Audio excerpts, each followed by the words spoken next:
At the local harbor, Tyler and his date Margot wait for the boat that will take them to a private island where they'll dine at Hawthorne, an extremely exclusive restaurant operated by the best chef in the country. Tyler's a foodie obsessed with this chef and the details behind fine dining in general. When the boat arrives, the two of them are shocked to see how many important people will be traveling with them. There's Lillian, the food critic that discovered the chef, and her editor Ted, post-prime actor George with his assistant and girlfriend Felicity, and a trio of important tech business investors, Dave, Soren, and Bryce. The ones that get Margot's attention though are businessman Richard and his wife, and because Margot knows Richard and doesn't want him to know she's there, so she tries to stay out of his sight. During the trip, they're already served the first fancy dish, and Tyler gushes over it while he takes a picture, but Margot isn't impressed. When they finally arrive at the island, the maitre d' Elsa calls Margot a different name, so Tyler has to explain there was a change of plans and he came with a different date, making the whole situation pretty awkward.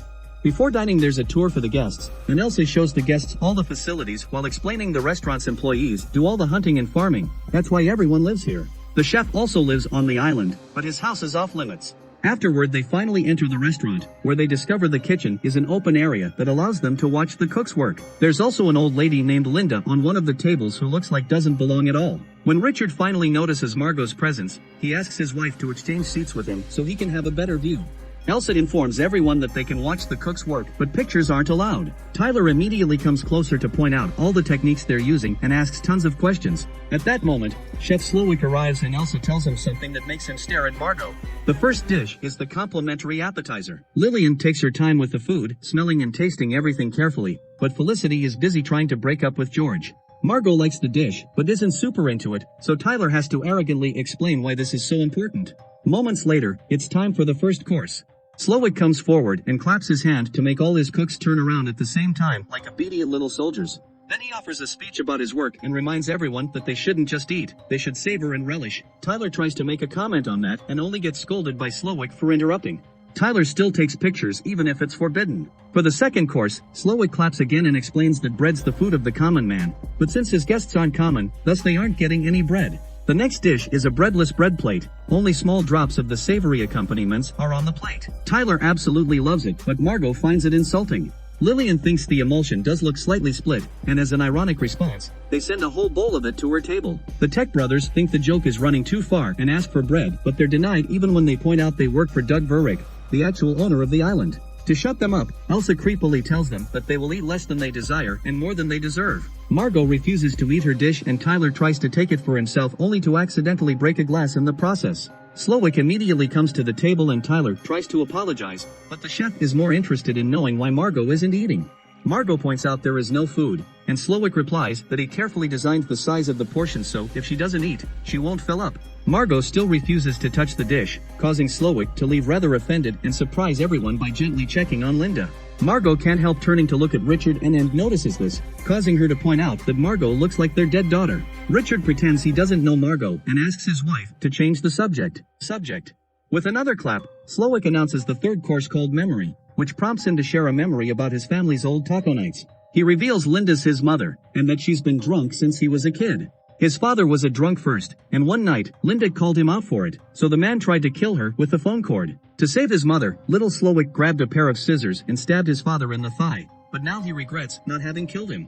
To remember that special taco night, the dish is a smoked chicken thigh served with a pair of scissors in it on top of a phone cord. The tortillas were made fresh, but to add a touch of innovation, they'd been engraved with a laser machine. Everyone is disturbed by the story, but things get even more awkward when they discover the memories on the tortillas. Lillian finds pictures of restaurants that closed because of her bad reviews, and is shocked to see photographs of her husband's private life. One in particular shows Richard going out with a strange woman, but Richard swears it's just a prank. George finds pictures of his role as Dr. Sunshine, a movie that did awful when it came out, and the Tech brothers are disturbed to find their company's tax records that prove they've created invoices with fake charges. Tyler sees himself taking pictures of the food and thinks Slowik hates him. Margot finds the images insulting and wants to send the dish back, but Tyler snaps at her and calls her a child for not behaving correctly. Hurt, Margot decides to go to the bathroom, and Elsa rushes to stop her from entering a forbidden silver door. When she makes it to the bathroom, Margot gets close to the window to have a smoke and notices an employee running with a pair of angel wings in his arms. At that moment, Slowik comes to ask Margot why she refused to eat again since he's feeling wounded by her attitude, but Margot just says she isn't that hungry. Slowik also wants to know who she really is, and when she says she's just Margot from Nebraska, Slowik doesn't believe her. A moment later, the cooks start the preparations for the fourth course by putting a piece of fabric and some decorations on the floor. Slowik introduces everyone to Jeremy, one of his sous chefs who created the next dish called the mess. Jeremy studied in an important culinary school and his dream has always been to work for Slowik, and while Slowik admits he's talented, he doesn't think Jeremy is great. Jeremy may want a life full of prestige like Slowik's, but Slowik thinks his life is full of pressure, not to mention all the unhappy customers and critics that won't appreciate his work. Slowik asks Jeremy if he wants that life, and when Jeremy says no, Slowik kisses him on both cheeks and steps back before Jeremy takes out a gun. Then Slowik announces the fourth course and Jeremy ends things in front of anyone. The other cooks aren't surprised by this and watch solemnly, but all the guests freak out and step back except for Tyler, who finds this fascinating. As the body is taken away, Slowik asks everyone to sit down and accept this as part of the show. Everyone begins discussing if the death had been real or not, and Richard has had enough. He tries to leave with Anne, but Elsa stops him, explaining there's no available boat. Richard still insists, causing Elsa to order the chefs to grab him and get his ring finger. Guests start freaking out again except for Tyler, who is still enjoying his meal without a care. While Richard wiggles on the floor in pain, Elsa returns the fallen wedding ring to Anne. Slowik once again explains this is part of the menu, and Lillian accepts it, but the others are starting to get afraid. Felicity wants George to have a talk with Slowik since supposedly they're friends, but George confesses he lied to impress her. Elsa brings Margot to the kitchen, where Slowik tells her she's simply wrong. He can tell she isn't a Margot, and that's a problem because she wasn't part of that original menu plan. Slowik wants to know if Margot is on the side of the guests or the restaurants, because everyone's dying tonight anyway. Margot rushes back to her table in tears and slaps Tyler when he won't stop talking about the food. The whole mood in the restaurant is tense and nervous. Soren goes crazy and decides to try to break a window with the chair, but it's made of unbreakable glass, so Elsa just takes him back to his table. Next course is tea served as a palate cleanser, and Slowik takes the chance to ask if anyone has any questions. Tyler makes a stupid question about the tea, but George comes through and wonders what's going on. Slowik explains their ingredients in a degustation concept, but this shouldn't be a surprise. For example, Lillian is a monster that causes restaurants to close because of her personal taste, and Ted coddles her. The cooks bring more broken emulsion for Lillian, and Elsa brings Margot a kitchen timer saying she has 10 minutes. Then Anne asks for a doctor for Richard, so Slowik points out they've been the most loyal customers for 5 years yet they can't name a single dish they've eaten here. Slowik worked to become a very exclusive chef, but that he finally understood he's been working to satisfy people. Since Slowik keeps referring to the place as his restaurant, Bryce reminds him that the actual owner is Doug Vurick. Slowik replies he actually owns Doug himself, and at that moment it's revealed that Doug is hanging outside while wearing the angel wings. Dave tries to offer money to save him, and when Slowik turns him down, he tries to run away, only to be stopped by the staff. Bryce points out Doug kept Slowik open through the pandemic, but Slowik complains that Doug kept questioning his menu. Elsa makes a sign with her arms and Doug is lowered into the sea until he drowns, prompting Slowik to announce he's finally free before going to his office. Suddenly the timer on Margot's table rings and she's asked to go see Slowik. Margot admits she isn't supposed to be here, and in return Slowik admits he can tell Margot's a fellow industry worker. He wants to know why Margot kept staring at Richard, making her confess that she's actually a street worker. Richard had been one of the few clients that managed to rattle her because he wanted her to pretend to be his daughter while they were getting frisky. Both Slowik and Margot agree that they used to enjoy serving others, and bad clients have made them hate their jobs. Afterward, Slowik takes everyone outside. The next course is presented by sous chef Catherine, who explains Slowik has flirted with her many times, and she's always said no. Slowik didn't fire her but stopped looking her in the eye, and this inspired the next dish, called Man's Folly. Then Catherine stabs Slowik on his leg and hugs him before staining his chef uniform with blood, prompting him to apologize.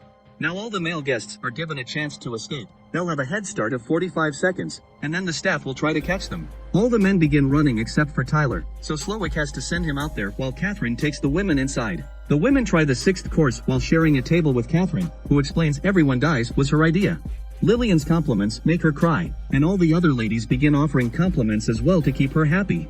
Anne asks Margot if she knows her husband, and Margot admits she does, but Anne doesn't comment on it. Margot ends up admitting her real name is Erin and she's from Massachusetts.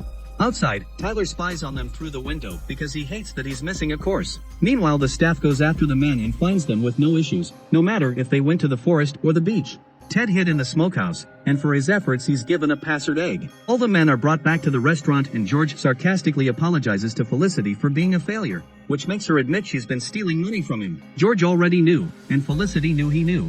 Suddenly Slowik announces the menu can't continue as planned until they solve an unresolved matter. He approaches Tyler and makes him confess that he had always known tonight's menu would include everyone dies. Tyler had a date but his girlfriend broke up with him, so he hired Margot because the restaurant didn't take reservations for just one, never caring about the fact she'd die. Margot's upset by this revelation and attacks Tyler, but the staff quickly pulls them apart.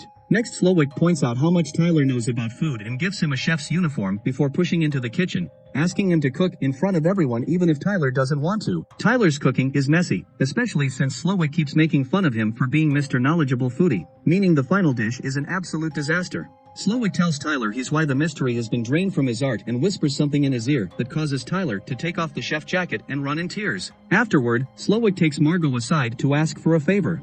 To start preparing dessert, they require a large barrel that is supposed to be in a corner but Elsa forgot to bring. Slowik wants Margot to go get it and ignores Elsa when she says the staff can do it. On her way out, Margot discovers Tyler has ended things for himself, but she doesn't care. Then Slowik returns to the dining area, where George points out that this isn't really fair. Slowik explains George is being punished because he saw Dr. Sunshine some years ago and ruined the first day off he had in months. Felicity died because she graduated from Brown University without any student debt. Meanwhile, Margot makes it to the smokehouse, but instead of grabbing the barrel, she grabs a knife. Afterward, she sneaks into Slowik's house, which is an exact copy of the restaurant but with a bed in it. Margot tries to leave through the silver door, but she's interrupted by Elsa, who has her own knife and reminds her this area is out of limits. Suddenly, Elsa attacks Margot, explaining she doesn't want to be replaced. Margot defends herself with objects from the kitchen as she points out she doesn't want to work here, but Elsa says she didn't forget the barrel. Slowik just never asked for it. Both women end up struggling on the floor, and by trying to keep the knife away from her body,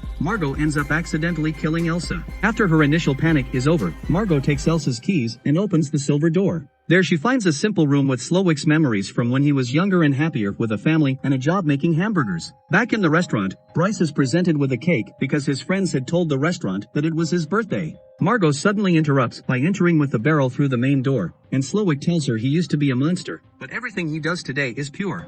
His chef hands are so strong that he can touch fire without feeling pain, because he can no longer be hurt. At that moment, a boat approaches the island, and Slowik realizes Margot used the radio. The staff immediately cleans all traces of blood from everyone and Slowik makes a threat. If the guests ask for help, then an innocent man will die. Coast Guard Dale enters the restaurant and asks what the problem is, but nobody dares to speak. Then Dale notices George and asks for an autograph because he's a big fan of Dr. Sunshine, so George pretends to give him one. When Dale is about to leave, he discovers the piece of paper actually says help us and takes out a gun, ready to defend the guests that now are brave enough to speak. Dale keeps the gun on Slowik for a few seconds only to suddenly turn around and point it at the candle on Margot's table, revealing it's just a lighter shaped like a gun.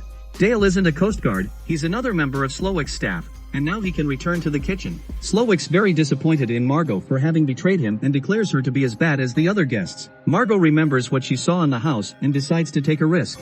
She suddenly claps to get Slowik's attention, announcing that she doesn't like his food and that she would like to send it back. Slowik falls for Margot's manipulative tactics as she points out all the dishes were an intellectual exercise rather than something to enjoy. She's still hungry, so she wants to eat a proper cheeseburger, not some fancy, deconstructed poop.